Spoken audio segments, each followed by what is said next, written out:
Hi everyone.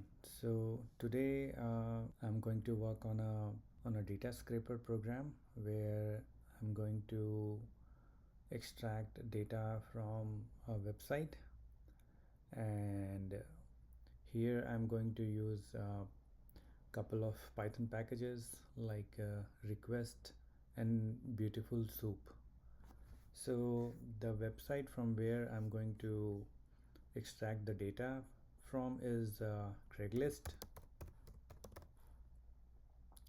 So my goal is to get the list of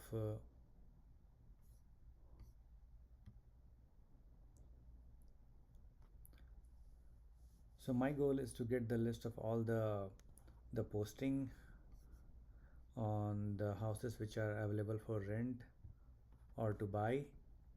So these are, like, for example, there's this house which is there in the Palmer Park, and it's there for like $1,300. And similarly there are like lot of other entries. So my goal from the Python program is to loop through all these posting and extract their information. For example, what is the apartment name, what is the configuration of that house, like 2 bed 1 bath, and then what is the square foot, and then also bunch of other information like when it was posted. This is my boilerplate code. So I'm going to hit the Craigslist website using the request package, and that's where I need this header. So let's start here. I'm going to add a new line of code, and so let's get the URL link. This is going to be my URL link.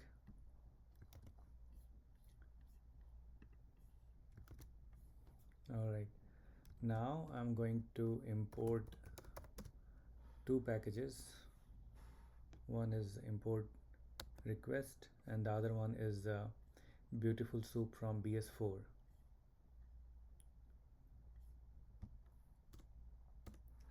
So my next action is to get the URL content by calling the URL link using the request package.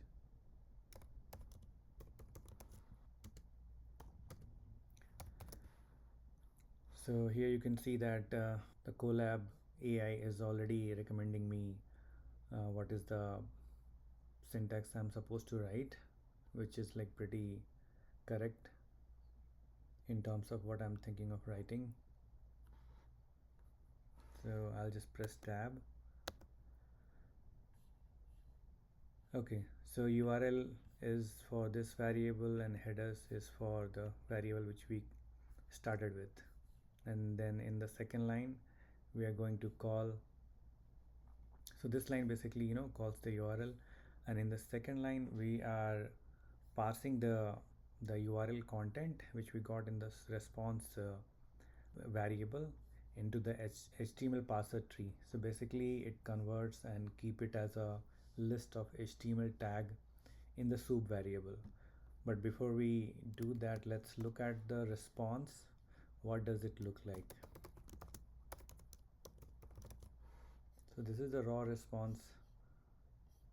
So ideally it just gives you the response and the status code. So basically status code is an integer which basically tells you if your get method has really worked on the URL or not. So suppose in some scenario where URL is behind the authentication, then you will get a different kind of request code where it will say that your request is not authenticated. So 200 is the OK status code, which means is like my request went successful. If you want to check out the content of response, we can put the text and see what is the content we have here. So this is what we got from the Craigslist URL. So it will be a pretty big list of content. I think there are a lot of listing in one page of the Craigslist. And also my response is basically a request type. If you want to check out the data type, like what kind of data type for this variable is, it should be request. So basically this is a request, since like we called this URL using the request package. So this is a request class data type. I think we are good with that. We will just print the status code here and make sure that we got that 200. So 200 means my request went through successfully. Let's create another line, and in this line I'm gonna pass it into the proper HTML tree. So HTML is basically combination of different kind of HTML tags like paragraph or different kind of h1, h2, h3 font tags and bunch of other. So and that's where we use the BeautifulSoup, which uh, convert my request data into the proper HTML tag list.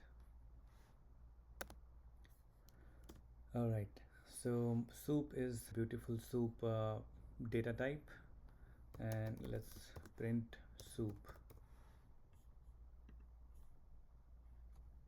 So now we can see that like this starts from it's a big document. It's a very huge HTML document. I'm trying to get to the top. All right, so this is a very common HTML syntax. That's how it starts: doc type HTML, and then the HTML head, and then these tags gonna close at the bottom of the document. So now we have proper HTML document. So next job is to go through, find out that particular div area or the tag area where all these entries are added in the HTML page. The easiest way to do this is you can inspect the page. Once we are on this page, and once you're able to see the HTML behind this page, we have to find out the HTML tag from where we have to extract the information. So we have to so in order to do that, we have to understand the layout of this page. And if you see, everything is inside this div class, and then again under that div there's a ordered list OL. And if I close this, so basically this OL tag has all like individual child div where we have information for different entry in the Craigslist. So in order to get these individual div, we have to get the OL, like all the content inside the OL tag. So let's get the OL tag. I'm going to create a new section here, and so my previous variable was soup, the one which we created. Let's go back to the cell. Okay, so soup was the variable which we created after passing the HTML, and then from soup we have to find the OL tag. So there are like multiple functions that comes from the BeautifulSoup package. The main ones are like find all, and pretty much like you can find all the tags using these. There are a bunch of other functions where you can find the next one or the parent one for any tag, but we will explore into that later section of the code.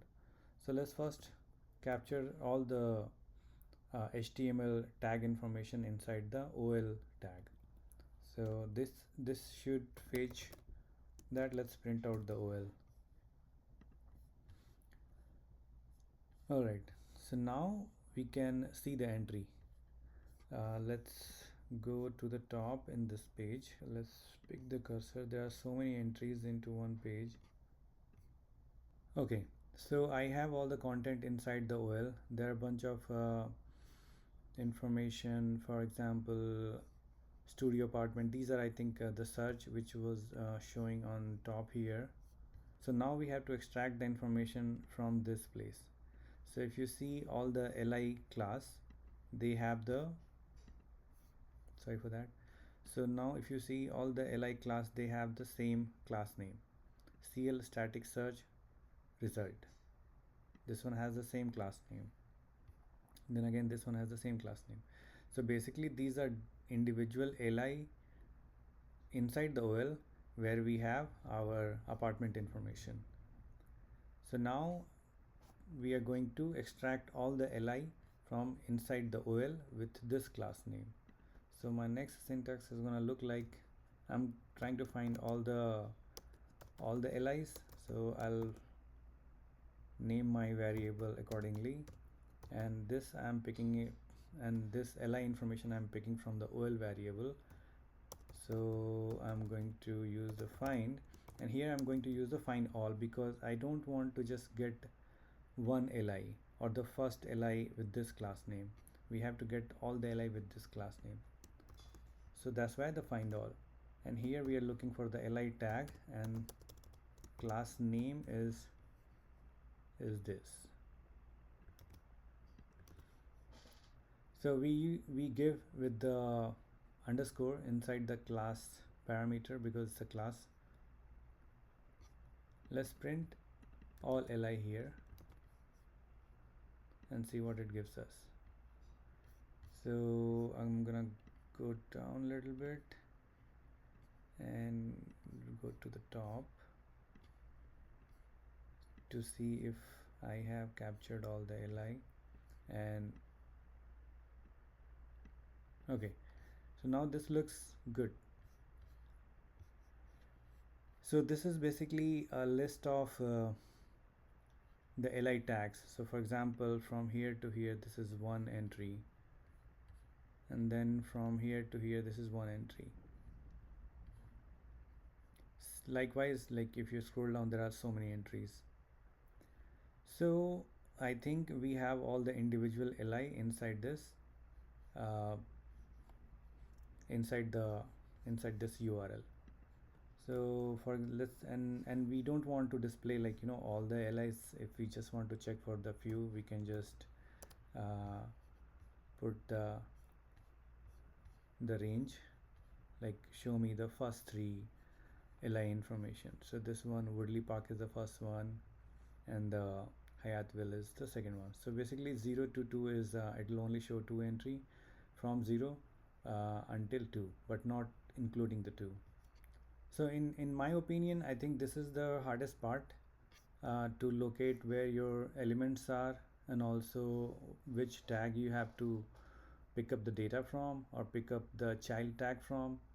And once you figure out that, then it becomes easy to extract individual information.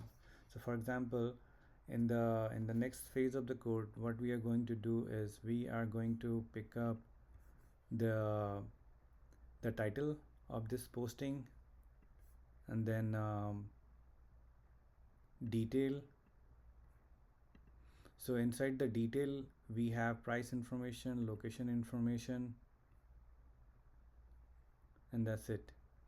Similarly, next li starts, so we'll get the title, and then inside the detail we have the price information and the location information.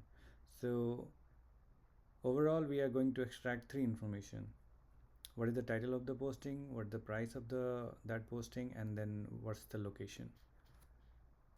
Okay, so let's extract those in the next cell. So we have to iterate through the all li list, and then we have to get the title information. So we are going to use the same way. Since we are like iterating through individual li, we don't have to use the find all. We can simply use find, and then we are looking for li tag with the class name of title. Let's see what this gives us. Nothing. Okay, this is wrong because we are the title class is with the div tag, not with the li tag. So here div is the right option. Now it should show. So this is basically giving all the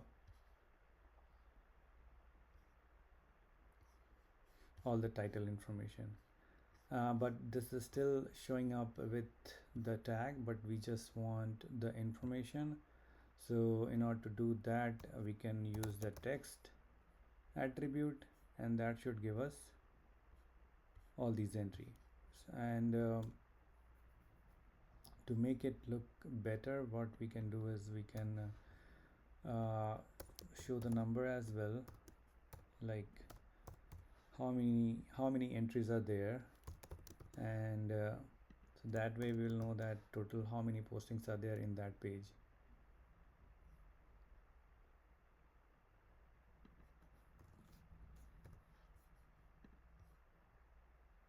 And let's also print the I, so that way we will know. Okay, there's something wrong with this. Okay, so in order to check this, let's do a small experiment. What is wrong here? Okay, I know what's wrong here. There's no li variable anymore because we are iterating using the number. So this li will be all li, and this should run now. Okay, so now this gives us the list of all the title, and basically there are like total 349 entry in this link. Now let's go on top. We also want to get the price, and we also want to get the location. In order to get the price, we can I'm going to use let's create some variable and store the information there and display those variables. That way it will be more the code will look cleaner, and we can review the code in a better way and change it. So title is this, and then I'm gonna pick up the price. Pretty much same syntax, we just have to change the class name for price, and then for location again we have to change the class name.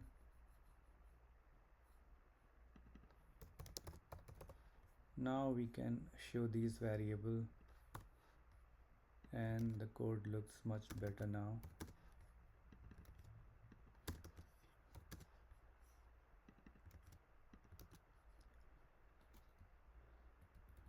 Let's put a delimiter between them so that we can differentiate the information, because I'm displaying everything into one line.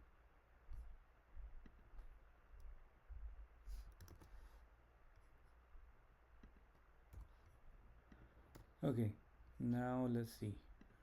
We have the title, then the price, and then the location. Now what I'm thinking of, like making it even better, I'm going to store all the information in a list. I'll call this all entry, and then I'm going to append here all entry append,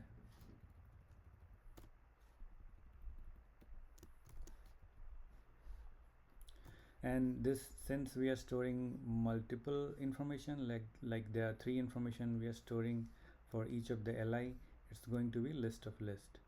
So we will create, in each iteration we are going to create a sublist and append into the main list, which is called all entry.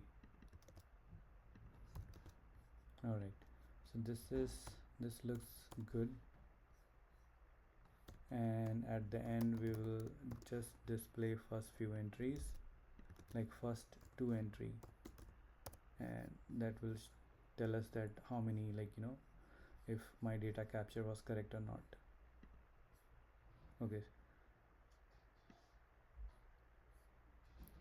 So it does have two list, but we still have little inconsistency with the value. For example, we have new line in this one, which is not looking correct. Similarly, we have a new line in this location of the second entry.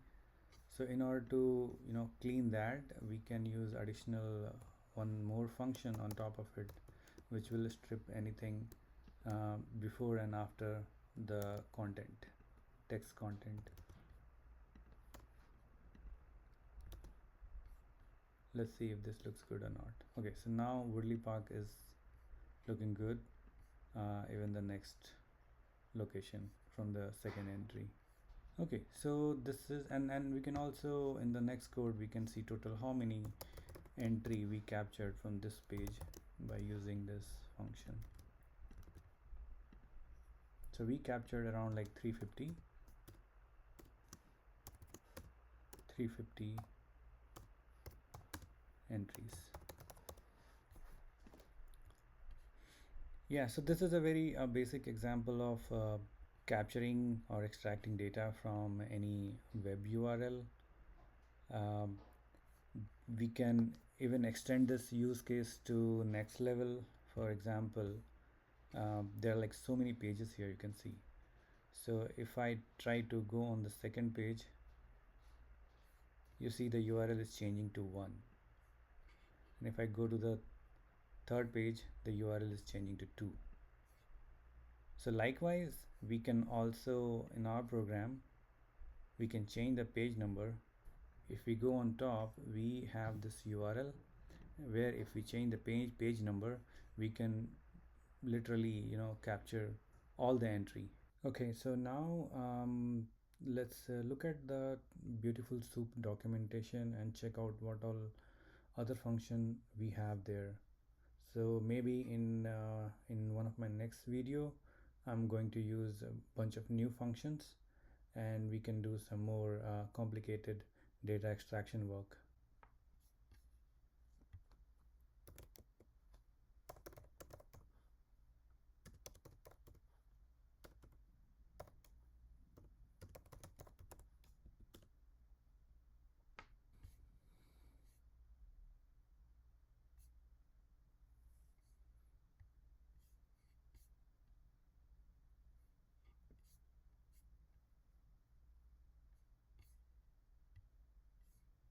Okay, so this is we can look at the documentation from the GitHub.